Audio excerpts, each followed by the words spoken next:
On est dans le milieu de la semaine ce matin, là. J'étais avec les gars des sports, puis je voyais les meters à la moitié, puis j'ai réalisé qu'on était à la moitié de la semaine déjà.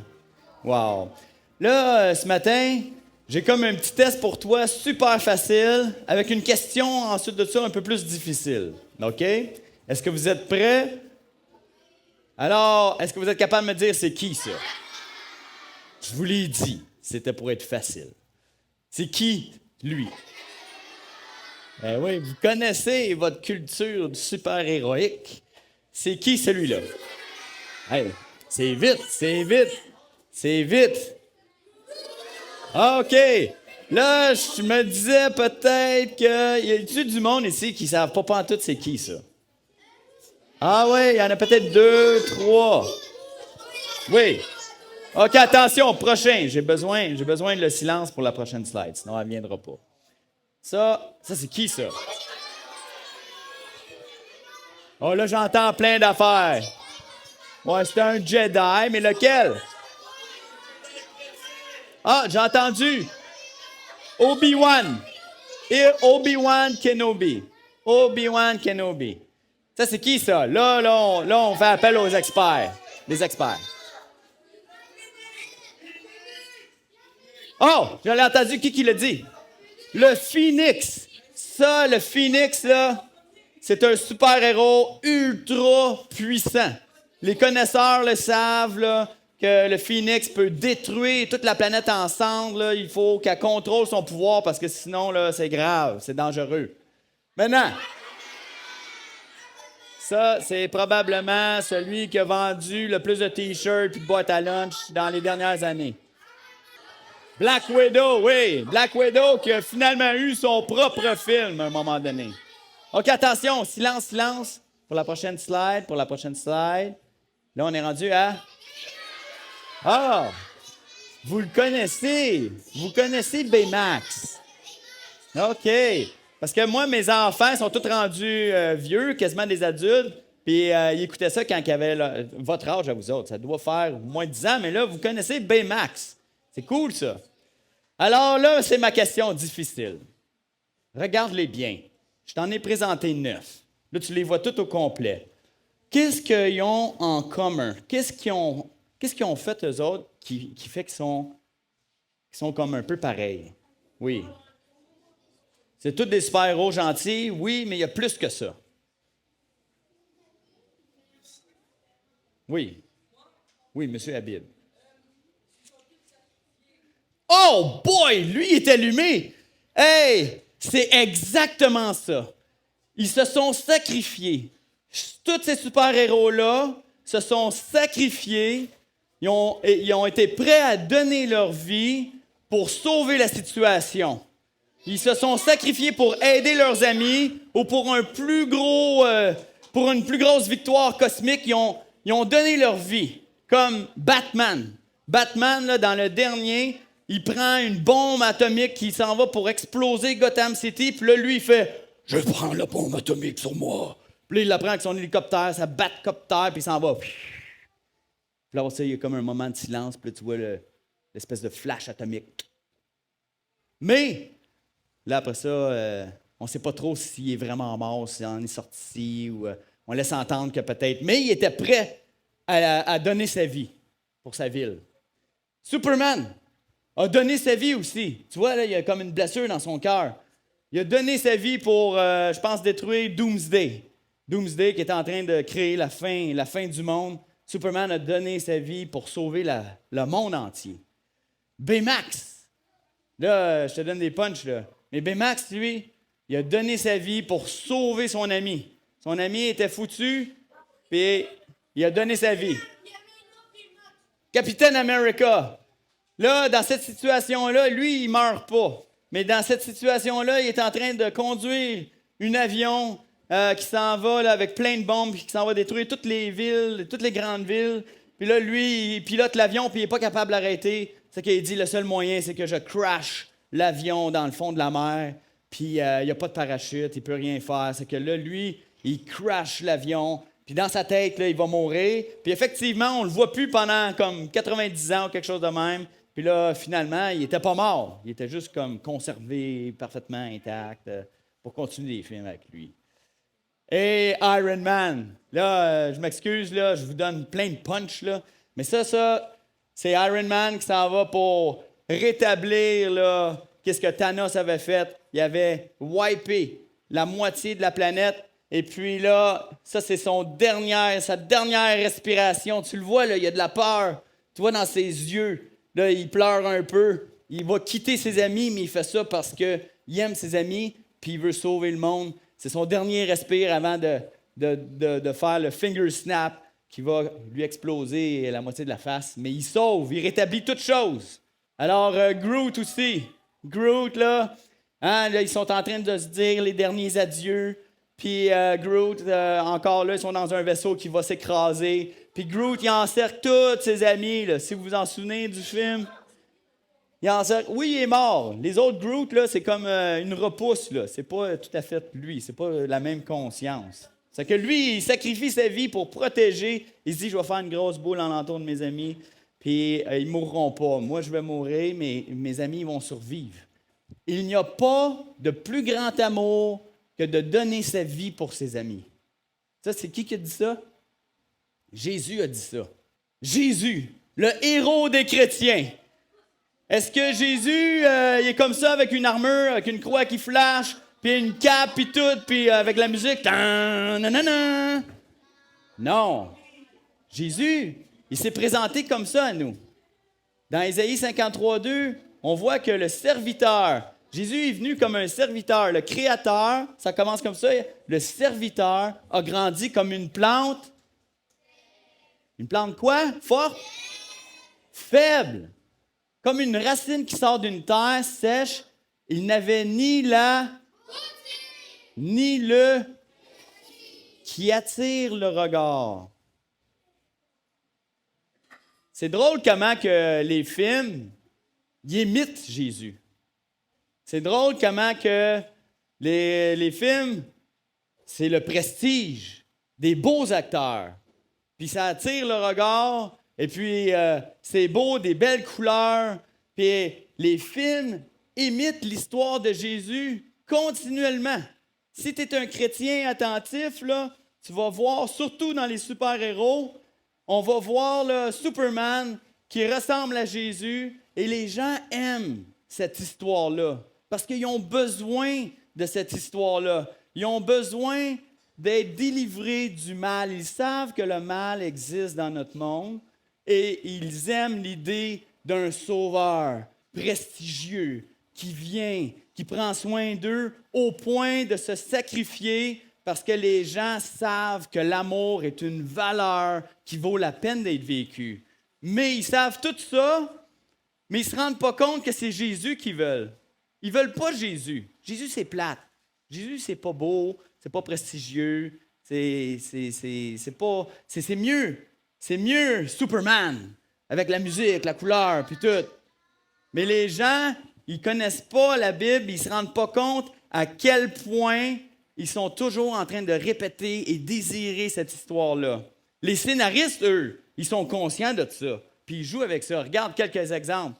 Regarde Baymax. Là, tu as comme le créateur puis la créature qui se rencontrent, et puis il y en a un qui donne sa vie pour l'autre. Ça fait penser un petit peu à ce que je te disais, là, l'image où est-ce que le créateur verse son image en nous.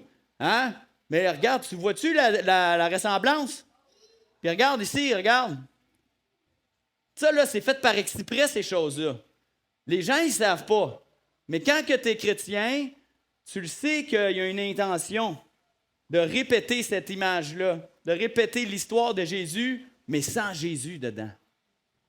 Regarde ça ici. Moi, dans la vie, là, je suis graphiste.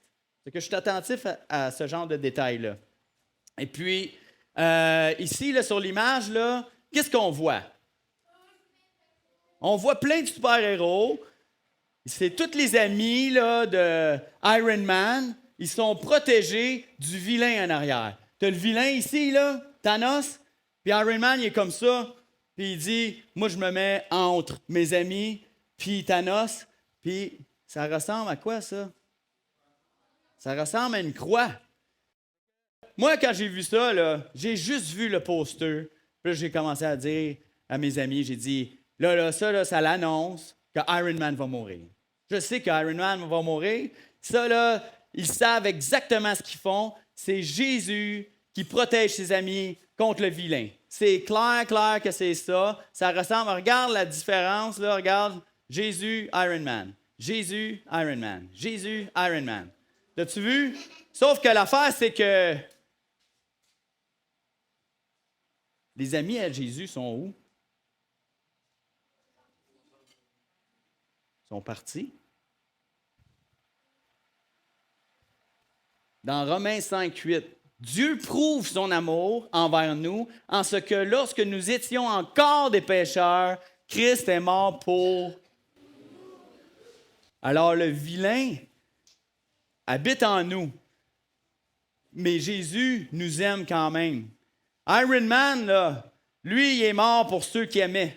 Iron Man, là, il a écouté Jésus, là, il connaissait peut-être Jésus, puis il disait, ah ouais, il n'y a pas de plus grand amour que de donner sa vie pour ses amis. Il avait ça en tête, puis là, avec son claquement de doigts, là, il avait peur, puis il dit, mais je les aime, mes amis, je veux pas qu'ils meurent, je les aime plus que moi. Ça, c'est noble de faire ça. Mais Jésus est allé plus loin que ça. Jésus il est mort pour des gens qui ne l'aiment même pas, pour des gens qui l'ont abandonné. Parce que lui, il aime une coche au-dessus de ça. C'est quoi la différence entre tan, ta, ta, ta, ta, puis Jésus? Tan, ta, ta, ta, ta, na, na, ta, na. Ça, les gens, ils trouvent ça laid. Les gens, ils n'aiment pas voir ça. Ils trouvent que ça, c'est faible. Même les disciples, quand c'est arrivé, ils se sont éparpillés. Ils l'ont abandonné. Puis ils n'ont pas compris. Ils ont dit, c'est quoi l'affaire? Je pensais que c'était lui le Messie. Puis ils se sont sauvés, ils ont eu peur. Puis ça, c'est la mort. C'est laid, la mort. C'est pas prestigieux. C'est pas beau. Fait que la différence, c'est que Jésus, c'est une réalité, par exemple. Si on est en 2025 aujourd'hui, c'est parce qu'il y a 2025 ans à peu près, Jésus a réellement marché sur la terre. Iron Man et tout ça, c'est des inventions qu'on se fait. C'est pas vrai. Jésus est une réalité. Puis il dit qu'il est le Fils de Dieu, qu'il est le Créateur, qu'il t'aime, puis qu'il est venu sur la terre marcher. Ça, c'est vrai. C'est historique. Jésus a réglé le problème combien de fois? Bon, bien, attends, là, j'ai entendu à peu près. Une fois pour toutes. Les autres, là, Iron Man, il claque des doigts, c'est résolu. Le film est fini, tout est beau. Mais là, il continue à faire des films après lui. Il continue à avoir des problèmes, il continue à avoir des vilains. Là, même s'il est mort à la mémoire d'Iron Man, on continue à battre le vilain. Ça n'arrête jamais cette affaire-là. Malheureusement, pour Disney, il devrait arrêter ça là. Regarde, Jésus a anéanti la mort pour le Seigneur, l'Éternel, essuie les larmes de tous les visages. Il fait disparaître de toute la terre la honte de son peuple, car l'Éternel a parlé. L'autre affaire qui est différente, c'est que Jésus est la vie et son super pouvoir. La vie de Jésus, regarde ce qui est écrit. Personne ne m'ôte la vie, mais je la donne de moi-même. J'ai le pouvoir de la donner et j'ai le pouvoir de la. Tel est l'ordre que j'ai reçu de mon Père. Ça, il n'y a aucun super-héros qui est capable de faire ça. Jésus, là, c'est plus qu'un super-héros. C'est la vie. Jésus dit, je suis la résurrection et la vie. Celui qui croit en moi vivra même s'il meurt. Y a-t-il quelqu'un ici qui s'imagine qu'il ne mourra pas? Moi, là, des fois, je l'oublie. Puis je vieillis. Puis les gens, des fois, ils oublient que c'est vers là qu'on se dirige.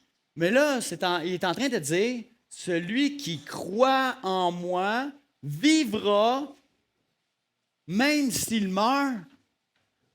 Le pouvoir de la résurrection, Ça devient intéressant pour nous.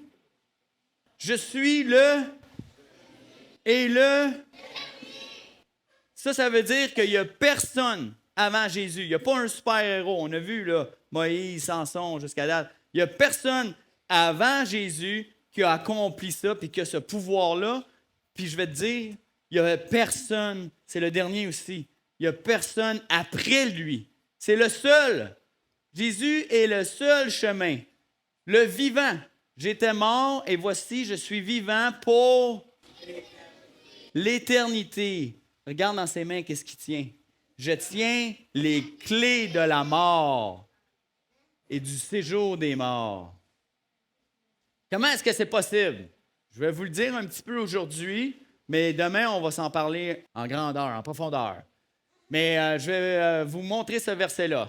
Ainsi donc, puisque les enfants, c'est vous, c'est moi aussi, c'est comme les enfants de Dieu, participent au sang et à la chair. Ça veut dire qu'on est tous vivants en ce moment, on est en train de participer à la réalité de la vie. Jésus y a également participé lui-même, afin que par sa mort, il anéantit celui qui a la puissance de la mort, c'est-à-dire le diable.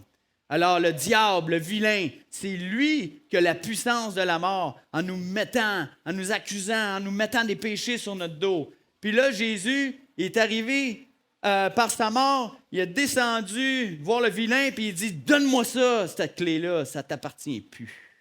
J'ai la victoire sur toi. »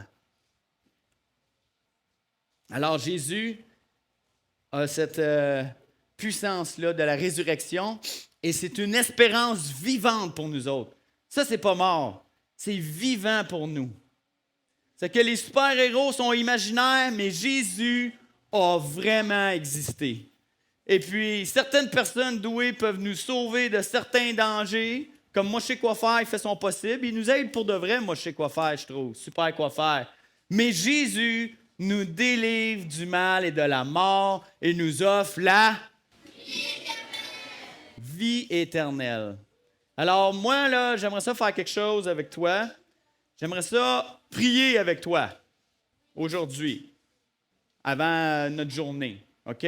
C'est que je vais te donner un truc pour prier, pour être concentré. Mets tes mains comme ça. Ça, là, ça t'aide à barrer tes mains ensemble. Comme ça, tu ne déranges pas ton ami. Si tu es comme ça, tu ne peux pas rien faire. Et puis là, tu peux fermer tes yeux, comme ça, tu n'es pas distrait par toutes les autres choses. C'est que barre tes mains avec moi, puis ferme tes yeux avec moi et écoute ma prière que j'ai pour toi. Merci, mon Dieu, pour cette journée. Merci pour le camp des bouleaux.